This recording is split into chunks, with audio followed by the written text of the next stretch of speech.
Hello everyone, কেমন আছে সবাই? আশা করি সবাই খুব ভালো আছে আর আমিও খুব ভালো আছি। আর নতুন একটা ভিডিও নিয়ে আবারও চলে এসেছি। কি তোমরা এটাই ভাবছো তো যে আমি এসব কেন দেখাচ্ছি? তো ভিডিওটা তোমরা দেখতে থাকো, তারপর সেদিন সকালে বসে বসে আমি খুব বোরিং ফিল করছিলাম, তাই ভাবছিলাম যে কি করে সময়টা কাটানো যায়। তারপরে আমার সেই সব পুরনো স্মৃতির কথা, যেখানে গেলে আমার মনটা একদমই ভালো। পর আবারও আমি সেই জিনিসটা নিয়ে বসেছি, অনেক ইমোশন জড়িয়ে আছে এটার মধ্যে। আমি আবার ভালোবেসে নাম দিয়েছি ভালোবাসার স্বপ্ন পূরণ। তো নামটা কেমন হয়েছে অবশ্যই কমেন্ট করে জানি। আর আমি এই অনেক দিন পর এটাই হাত দিয়েছি আর দেখছিলাম আগের কাজ। তোমরা কম বেশি হয়তো প্রায় অনেকেই জানো যে আমি কিছু হাতের কাজ করি বা আমি পার্লারের একটা কোর্স শিখেছি, তো তারই প্র্যাকটিস এগুলো আমি আগে করতাম, এখন আর করা হয় না। তাই অনেক দিন পর এটা নিয়ে বসে পড়েছে। আজকে তোমাদের সাথে শেয়ার করলাম সেই আঁকাগুলো। আর এই ডিজাইনগুলো কেমন হচ্ছে অবশ্যই কমেন্ট করে জানিও। তো দেখো পরপর আমি একটা একটা করে দেখাচ্ছিলাম। এখানে এই প্রায় অনেকগুলো এঁকেছিলাম, আজকে দেখলাম যে অনেকগুলো এঁকেছিলাম। আর আগে আঁকার হাতটা খুবই ভালো ছিল, কিন্তু এখন না কেমন যেন একটা হয়ে গেছে। তাই ভাবছিলাম বসে বসে যে কি করা যায়। এখন তো যেহেতু এখন ফাঁকা টাইম, ফাঁকা বসে আছি, কোনো কাজ নেই, তাই ভাবলাম যে আগের মতো যদি আঁকাটা আবার প্র্যাকটিস করা যেত। তাই আমি রেডি হয়ে গেছি, এবার বেরোবো। যেহেতু আমি আঁকাটা অনেক দিন আগেই বাদ দিয়েছিলাম, তাই সেই জিনিসগুলো আমার কাছে ছিল না, তাই আমি আনতে চলে যাচ্ছি বাজারের ওখানে। আর আমি যে তখন ক্যামেরা ধরে কি বকবক করছিলাম আমি সেটা নিজেই জানি না। তাও আমি এই রাস্তায় বেরিয়ে পড়েছি, আর এখান থেকে একটু হেঁটেই তারপরে মেন রোড পড়বে, তাই আমি হাঁটছিলাম। আর এই যেহেতু আমাদের রুমে তেমন কেউ নেই, সেই জন্য আমি একাই বেরিয়ে পড়েছিলাম আজকে বিকালে। আর আমাদের রুম থেকে বেশি দূরে না দোকানটা, তাই ভাবলাম যে একা যাওয়াই যাক। আমি কাকুর দোকানে চলে এসেছি, আর এটা আমাদের কলেজ লাইব্রেরি, এখানে সব ধরনের জিনিস অ্যাভেলেবেল। আমি ও দোকানে পেলাম না বলে আমি এখানে চলে এসেছি, আর কাকু বের করছে। আর হঠাৎই মনে পড়লো যে আজকে যাওয়ার সময় একটা জিনিস নিয়ে যাব।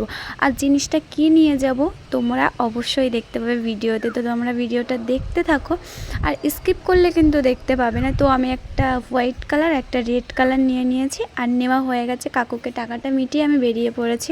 ফাইনালি আমি সেই দোকানে চলে এসেছি। হ্যাঁ, এই দোকানেই চলে এসেছি। এখান থেকে কিছু মাটির জিনিস নেব। দাদুর দোকানের সামনে দিয়ে যখনই কলেজে যেতাম তখনই ভাবতাম যে এই মাটির জিনিস আমি একদিন নেব, নিয়ে আমার কিছু হাতের কাজ আমি তার উপর করব। তো আমি আজকে চলে এসেছি যেহেতু, তাই ভাবলাম যে একেবারে আজকে নিয়ে যাই। তো এখানে দাদু আমাকে একটা থালা আর কিছু বাটি বের করেছিল। আমি ভেবেছিলাম যে শুধু একটা থালাই নিয়ে যাব। তারপর দাদুর মুখে আমি এর প্রাইস শুনে তো হা হয়ে গেছি। মানে এত কম দামে যে এই জিনিসগুলো পাওয়া যায় সেটা আমি জানতাম। কারণ আমাদের ওখানেও এগুলো বিক্রি হয়, তো আমাদের এখানে এগুলোর প্রচুর দাম আছে কেন জানি না। তো এখানে অনেক কম দাম ছিল, পরে আমি ওখান থেকে নিয়ে নিয়েছি। দাদুকে আমি টাকাটা মিটিয়ে দিয়েছিলাম। তারপরে দাদু একটু ওয়েট করতে বললো, তাই দাঁড়িয়েছিলাম। দাদু একটা জিনিস আমাকে গিফট বা যাই হোক দিয়েছিল আমাকে, তোমরা শুনে নাও দাদুর মুখ থেকে। কি দিয়েছিল সেটা পরে বলছি। শুনলে তো, এমনও কিছু মানুষ আছে। হ্যাঁ, তারপরে আমি ওগুলো নিয়ে বাড়ি চলে এসেছি। আর তখন ভিডিও করতে পারিনি, কারণ অনেক সাবধানে আমাকে এগুলো আনতে হয়েছে। মাটির জিনিস যেহেতু ভেঙে যাওয়ার চান্স থাকে। তো আমি কী নিয়েছিলাম সেগুলো তোমার দেখাচ্ছি। একটা থালা নিয়েছিলাম, একটা গ্লাস নিয়েছিলাম, আর দুটো বাটি নিয়েছিলাম। আর এগুলো হ্যাঁ, আমি অবশ্যই এর দামগুলো বলবো যে কত নিয়েছে আর আমাদের ওখানে কত নিয়েছিল এটাও বলবো। তো এই প্রথমে যে বড় থালাটা দেখছো আমি তোমাদের দেখিয়েছি, এটার দাম নিয়েছিল মাত্র 30 টাকা। আর আমাদের ওখানে 100-150 টাকা তো অবশ্যই নেবে। আর এই যে দুটো বাটি দেখতে পাচ্ছি এগুলো 6 টাকা করে পিস নিয়েছিল, দুটো নিয়েছিল। আর গ্লাসটার দাম নিয়েছিল 10 টাকা, মানে গ্লাস 10 টাকা করে পিস ছিল। আর এই যে ভান্ডারটা দেখতে পাচ্ছ এর দাম হলো 25 টাকা, কিন্তু দাদু এটা আমাকে দিয়েছে এমনি, এর জন্য কোনো টাকা নেয়নি, সেটাও আমি বলে দিলাম। আর তো ভিডিওটা এই পর্যন্ত কেমন লেগেছে অবশ্যই কমেন্ট করে জানাবে। আর ভালো থেকো সবাই, দেখাবে নতুন কোনো নেক্সট ভিডিওতে। ততক্ষণ অবধি ভালো থেকো, বাই।